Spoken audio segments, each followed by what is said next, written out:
క్రైస్తలో ఈరోజు దేవుని యొక్క వాగ్దానము మొదటి వృత్తాంతాల గ్రంథము 16వ అధ్యాయం 13వ వచనం.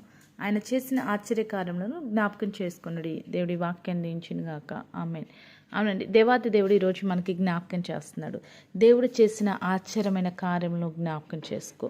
ఎందుకు దేవుడు చేసిన ఆశ్చర్యమైన కార్యములు ఈ సమయంలో దేవుడు నిన్ను జ్ఞాపకం చేసుకోమంటున్నాడంటే, నువ్వే పరిస్థితిని బట్టి అయితే భయపడుతున్నావో, ఏ శోధనను బట్టి అయితే కలవరపడుతున్నావో, ఈ పరిస్థితి ఏంటి, ఈ స్థితి ఏంటి, ఈ శోధన ఏంటి, ఈ యొక్క ప్రతికూల పరిస్థితి ఏంటి అని ఇప్పుడున్న స్థితిని బట్టి కృంగిపోతూ, ఇప్పుడున్న స్థితి వైపు చూసి భయపడుతూ నేనేం చేయాలని అధైర్యపడుతున్నావేమో, కృంగిపోతున్నావేమో, ఆలోచన చేస్తున్నావేమో.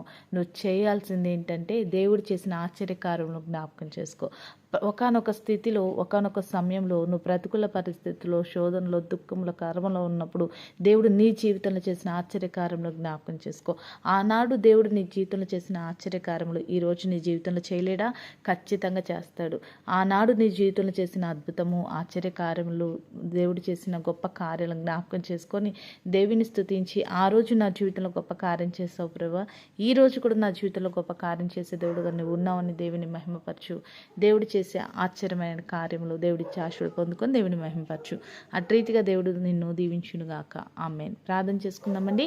సకల ఆశీర్వాదాలకు కారణభూతుడమైన మా ప్రియ పరలోకపు తండ్రి, ఈ యొక్క ప్రార్థనలో కూర్చున్న ప్రతి బిడ్డను జ్ఞాపకం చేసుకోండి. వారి శోధనలో కృంగిపోయే వరకు కాక నువ్వు చేసిన ఆశ్చర్య కార్యములను జ్ఞాపకం చేసుకొని ఆ ఆశ్చర్య కార్యములు వారి జీవితంలో మరలా పొందుకొని మహింపరచు కృపను దయచేయమని యేసు నామములో ప్రార్థిస్తున్నాం తండ్రి.